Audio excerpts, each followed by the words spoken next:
Welcome back, ladies and gents. This is Smart Nonsense, where we talk about entrepreneurship, self-development, challenging norms. I'm Henry. That's Dylan. I don't know what episode we're on. I was just thinking the same thing. 14, 15, 16. That means it's been something like 2 weeks. That's crazy. And it's cool because I crave these now. I like, if it doesn't happen during the day, it wasn't happening for a few days this weekend, like I start to tweak out a little bit. And I think that's a good thing in the short run. I think that's with all good habits is you start getting these little like jitters like, oh, and I refuse to talk to you outside of this too. So it kind of works out. That's actually what I was worried about. Yeah, I'm longing. As we're going on a tangent. If we were in the same place, I think we'd have to do your little vocal rest where we don't talk at all until we get on the pod. Because of like muscle, like just doing the podcast, I've had like hoarse voice by the end of the day. I'm like, from talking this much. I don't talk this much in a day. Not actual vocal. I mean, like we just don't talk to each other because we save it all for the pod. Right. So we just like do blinks and shit. Well, that's what was happening with the last few is we had spoken a lot. We had recorded multiple episodes in a day. And then we were like, now what? And we're back with more nonsense. And we're back. Today we're talking about, this will be part one of kind of our thoughts on the book, I Will Teach You to Be Rich by Ramit. Give me his last name. Sethi. Sorry. And part one, we want to focus on like large concepts. And then tomorrow in next part, we will kind of dive into how we're implementing. And I just read the book, so I feel like I've got the concepts. You read it a long time ago, and you are an implementation king. So I think this could be really, really helpful. Yeah, this is... How'd you find this book? I don't know. I was thinking about this. Well, here's the thing. I want to say freshman year of college, because I thought I was going to work on Wall Street. I wanted to learn everything about money and investing and getting rich, etc. And so I just read at least 10 personal finance books. A lot of them are actually mentioned in this book, but this was one of them, and it just blew the others out of the water in terms of actionable content that vibe with what I'm trying to do, and that's just make life easy. And were the others too like follow my investments? Like Warren Buffett, I have gotten 25% return. It sounds like it was too much for you. It's like too much work, effort, education. It rarely works. Yeah, it was a lot of actual investors. Like if you're trying to run a hedge fund, which was my dream, it was like Ben Graham, Warren Buffett, Peter Lynch, like all the most successful investors. But it was a lot about how to value invest or how to pick the right stocks, etc. And that was just too specific for everyone, pretty much. And I was going to say, I love at one point in the book, I think it kicks off a chapter on like why experts aren't like as good as they seem, right? And what's important, Ramit says, is the entire world, painting with a broad brush, is competing against you in the stock market, right? Everyone's in on this. There are bound to be a few extreme outliers like Warren Buffett, like I forget that guy who manages Yale's endowment, really successful. Swenson. You are not, and I am not that outlier. Like I don't want to spend time trying to become that person. There are things you can do to be just as well off or good enough off, right? He says 85% is enough. 85% is better than 0%. Just take something 85% of the way there. And that's the beauty of his automation. And he makes it so simple by putting it into, it was beautiful. His ladder rung of investing. It's like step 1, 401k if you get a match. Once you've maxed out that match, head to your Roth IRA. Once you've maxed out your Roth IRA, head back to the 401k and then go to rung 3. And it's just like, it's you can't fail. You can't. Yeah, I loved how simple and automatic everything is. So you just set up the system and then just let it go to work. Sure, you're probably not going to turn into Warren Buffett, but you don't need to. Literally there's a reason why everyone remembers his name is because so few people are like him. And Warren Buffett says, don't try and be like me. Right. That's Warren Buffett. Because he had that bet. I don't know if you saw, but I think it was a $1 million bet over 10 years for a top hedge fund investor versus him with just an S&P index fund. And Warren won. And it was a joke. Like, over a long period of time, sure, anyone can beat someone in like a couple years, which will probably happen. But the sample size, we're not going for 2 years. We're going for 50 plus years. Right. So who's going to beat the market? Another beautiful thing in terms of beating the market, it was like one of those testimonials. No, not a testimonial. He puts like in the green box in the book, link the book in the show notes. He puts like a green box with a story or whatever. And this one was about experts. And it was like something like, if a hedge fund manager or analyst, whatever, misses the 10 best days of trading in a year, I believe their returns will be below market average. So now you're under 8%. If they miss the 30 best days, then their returns are going to be negative. It's like 30 days out of the year, and you're way worse off than putting your money into the market. And that just like blew my mind, because we have friends doing that. And he also says like, and I think you notice this too, it's like a huge middle finger for us to say to our friends in these investment circles, like, basically your job is pointless, right?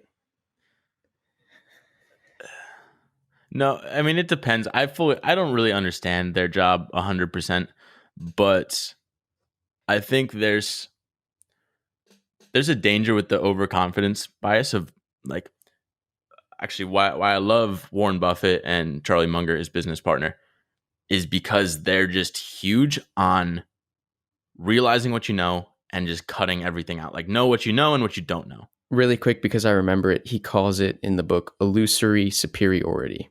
This overconfidence that I'm better than the next person, because that's just what humans do. Right. Like 70% of people think they're better than average. But that's like what 90% of people say they're better drivers than the average, which is 50% of people. It's like, right, it should be 50%. Right. I mean, that's what's happening with us. We think we have some secret sauce to podcasting, and we're going to be able to be more successful. But I think there is some merit to it. So it depends. Like, everyone's going to try and say why their system is better, but at the end of the day. Well, so we were in a jam because I hadn't yet read the book, but I was looking to open a Roth IRA, which I wish I did 5 years ago, but better if not then, second best is today. And I brought you, Automation King, Ramit Sethi, into a group chat with our friend who's an investment banker. And I said, okay, you two duke it out. What do I do in terms of where do I allocate my money in a Roth IRA? And you said target fund, automate, never look at it. And then we have our investment banker friend who's like, well, I picked these 6 awesome blue chip stocks that I think are going to be around for a long time, and I want to do more management than just a target fund. And it's kind of a mess.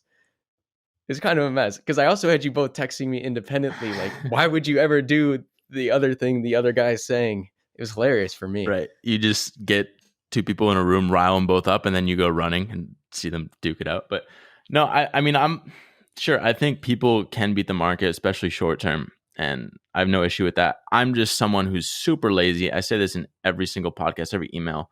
I'm just trying to minimize the amount of tension, because I don't care at all about managing money. That's the last thing I want to worry about.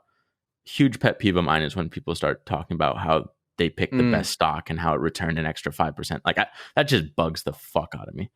So that's one of my issues. But actually, interesting nugget from the book was, it's like, say from the last 10 years, this book was updated a couple years ago. So 2008 to 2018. If you had to pick the number one stock over that period, who would you pick? And they say at the time, Apple, Google. Apple, Google, one of those. And he's like, sure, you would have taken $1,000 and turned it into $3,000. But what if you invested in Domino's? You would have 18,000. So 18x return. Like, no one, who the fuck would pick Domino's? You just wouldn't. So I think it's a big crapshoot. I'd rather just play it safe, because safe is massive in the long run. And you're still playing an aggressive portfolio safe game. You're not, buying 30-year bonds that are giving you 0.5%. Like, you're not playing it safe. You're playing We'll it. get into. Yeah. I want to get into the details a little bit later, but in terms of broad brushes, this isn't completely about just how to invest. It has a lot of like day-to-day personal finance stuff in addition to the investing, because that's where Yeah. you I mean, really grow rich, is the investing side. 5/6 of the book is setting up all your systems and then where to point them to invest. It's like credit card stuff, how to get out of credit card debt, what kind of bank accounts to open, how you should be allocating savings, which I don't do. It's also, I have an irregular, yeah, we'll talk about this next, but I have an irregular income, which makes things kind of interesting. So I got to figure that out. You probably do now. So we'll talk about that. But I want to go back to the debating minutia because Ramit brings this up so many times. And he talks about victim culture and just basically like, and cynics, right?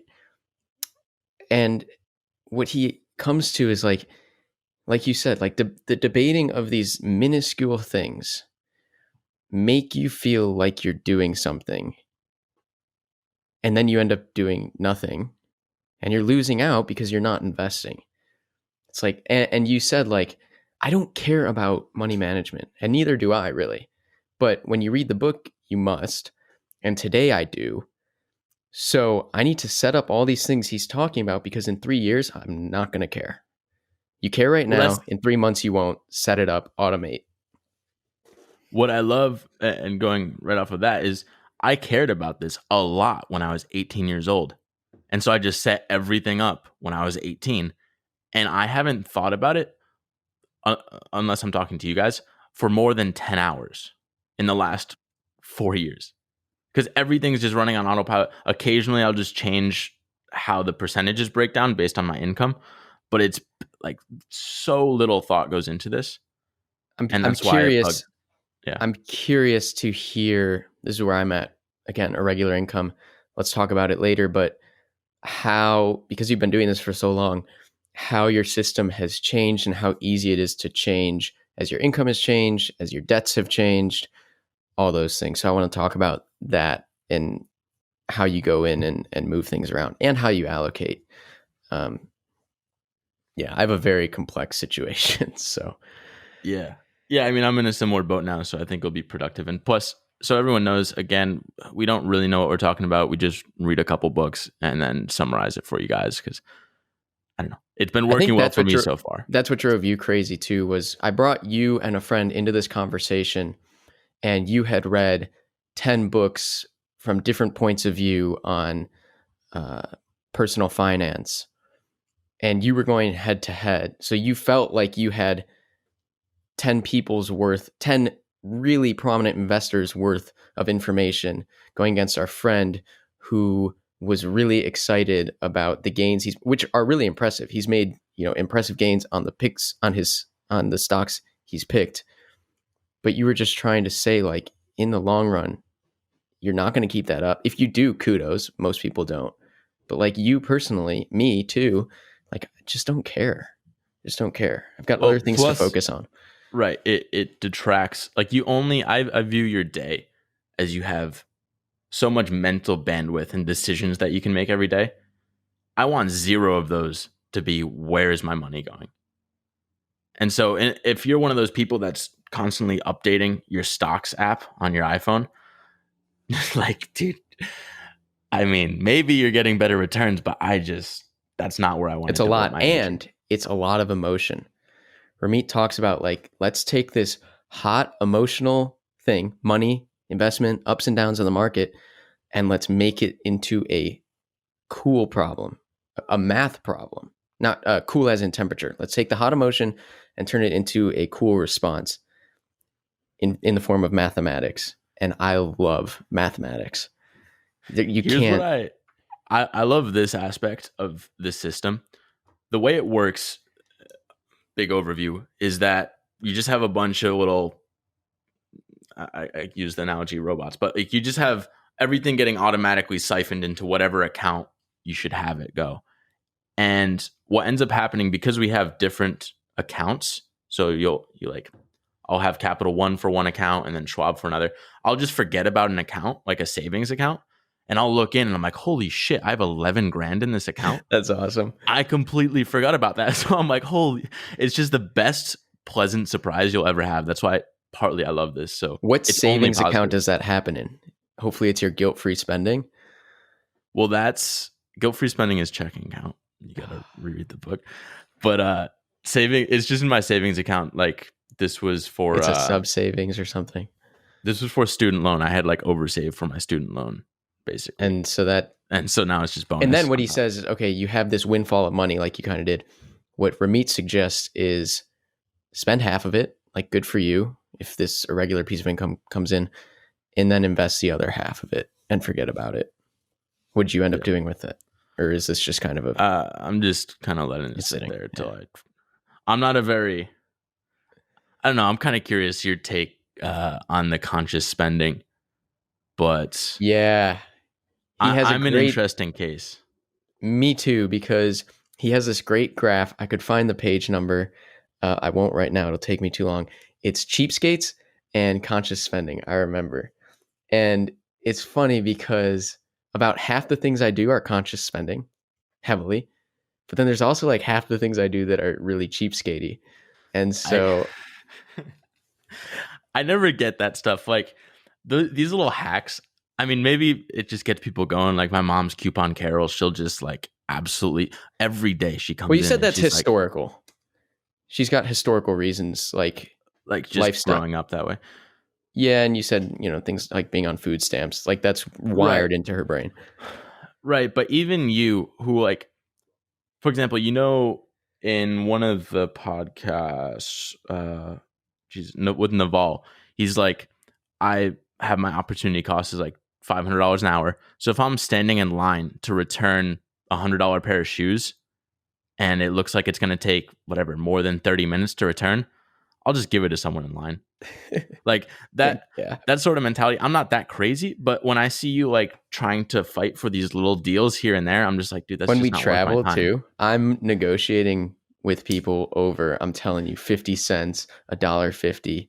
A lot of it's really kind of inappropriate, but also like there's some merit there, because also Ramit talked about it, like this whole like United States of America notion that things are set in stone and you can't negotiate for services. And like, really, everything I do is negotiable, and I love practicing it, but yeah, I take it way too far a lot.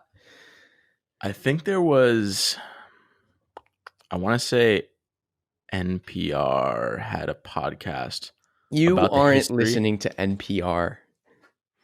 Well, NPR like had some, was it like Freakonomics or something? I forget. One of the podcasts, I'll look for it later. It talked about the history of the price tag in America. And before like I want to say 70 or something like that, there weren't price tags. They just didn't exist in America, or not broadly speaking. Everyone would just go up and be like, hey, how much for this toothpaste? And be like, That how would much be you got? a time to be alive for me. Just barter culture. Right. Belky would love that. But then people just got insane once we started having these big franchises and you had to standardize everything. Then Macy's came in. I believe they were the first to set a price tag for what it was. And everyone's like, I can't Fucking negotiate. Macy's.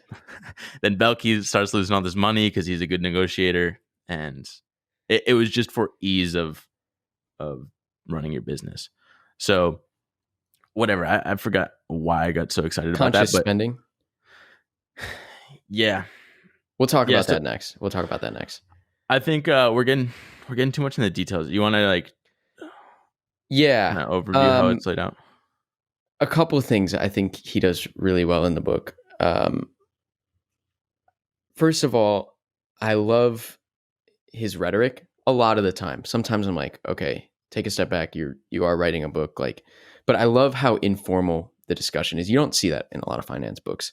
I thought he did an excellent job explaining the difference between 401k and something like a Roth IRA at numerous times in the book.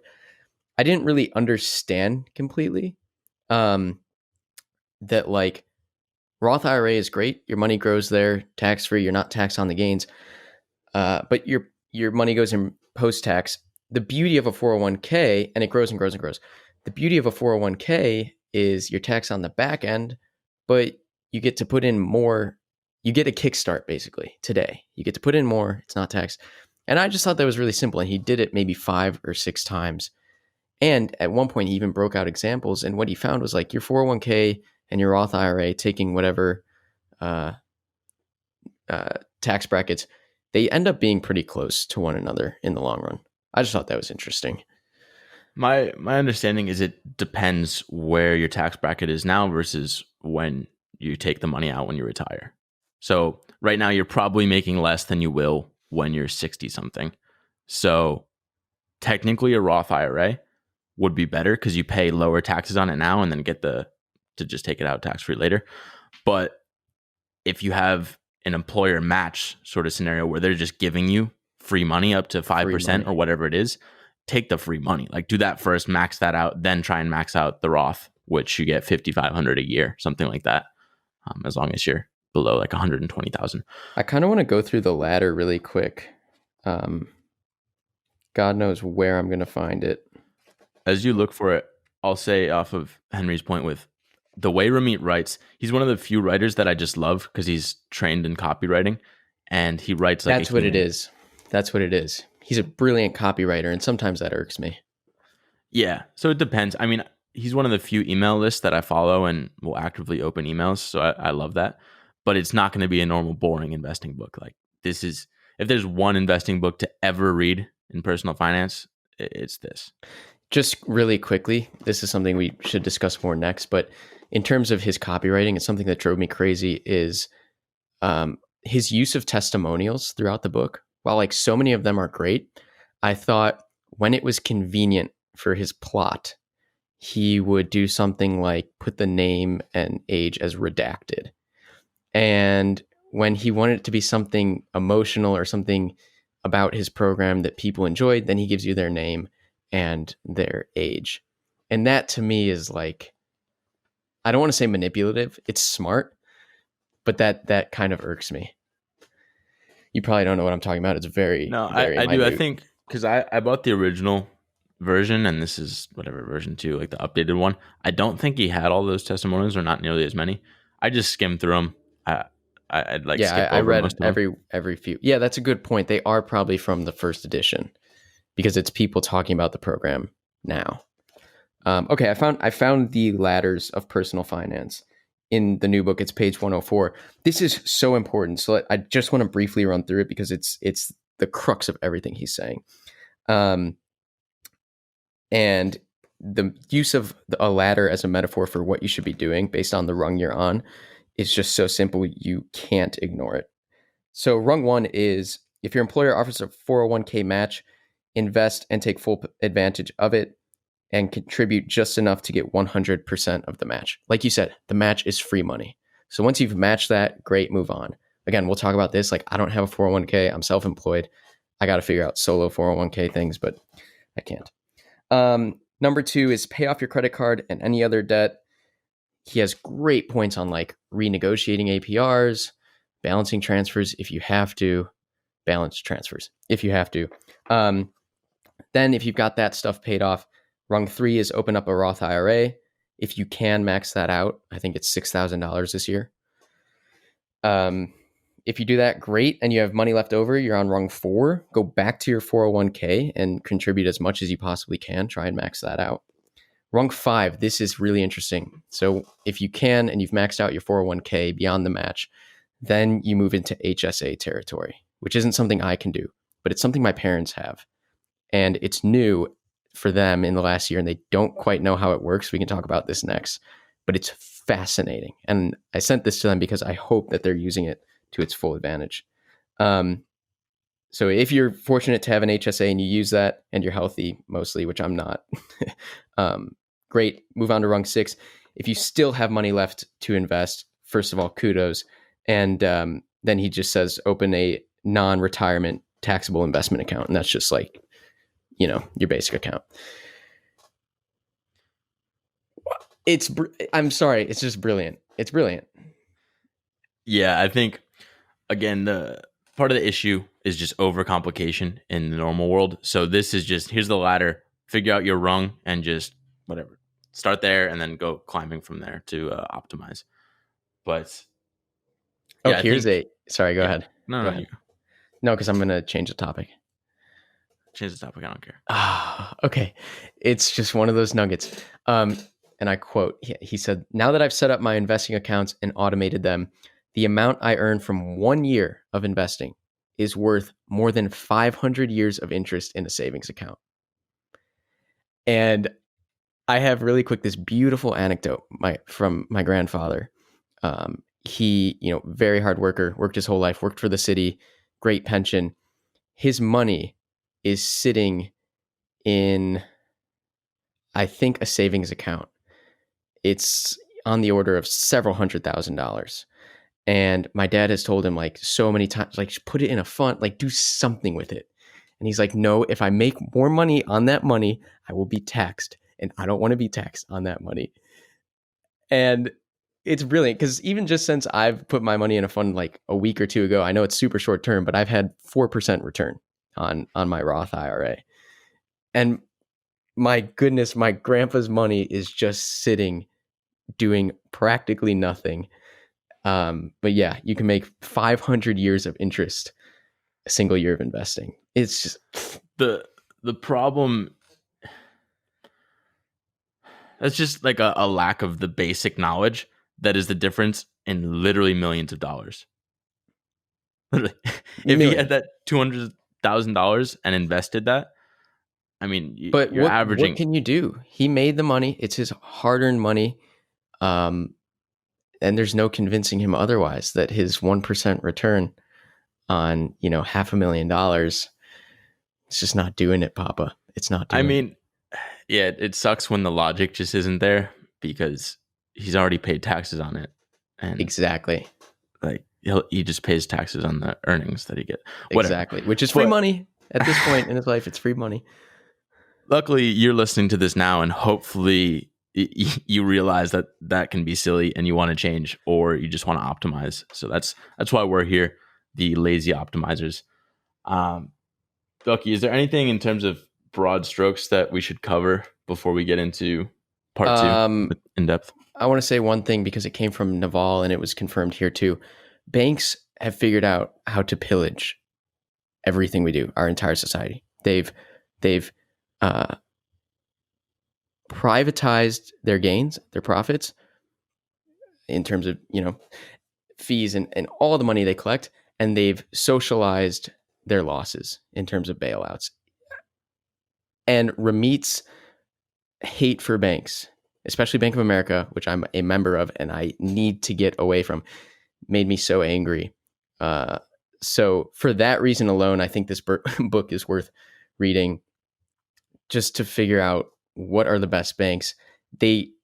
A bank, he even says, a restaurant, like it should exist to treat you well as a customer. And if they're doing sleazy things and pulling fast ones on you, run for the hills.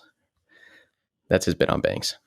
I think a lot of people approach it as, it just is what it is. I'm just going to forget about it. It's just too much. I don't want to take it in. And I have the same mentality. Like, I just want to forget about it, and I have forgotten about it. But I did that little bit of work in the beginning that lets me forget about it and still get insane results over time. And by the way, I think the reason people don't do more is because you say you did a little bit of work in the beginning, but like this is what it looks like, right? And I'm holding up my book and it's a to-do list I wrote at the end of the book with all the stuff, all the like golden rules of this book. Quite honestly, like it's not a little bit of work to set up. But like you said, the amount of time, it could be. I think I'm behind, but the amount of time you saved, it's a no-brainer. It took me at most, like certain things take a little bit more time just based on like waiting for people, but it's like 3 days to a week. No more than that. You could even do it in less. I think I did it in less time, but whatever, 3 days a week. And then the gains are for 50 plus years. Like, why would you not do it? So That's what we'll dive into, the whole credit cards and then savings account, checking account, retirement accounts, all of that in part 2, which is coming up. Belky, I'm stoked for that. I can't wait to hear your credit card I'm spiel. stoked for that. I need a lot of help. All right. We'll see you in part 2, and we're signing off for now with the signature drums. See ya. Oh, I edit these anyway, so I can just stop recording. I like when you leave this in.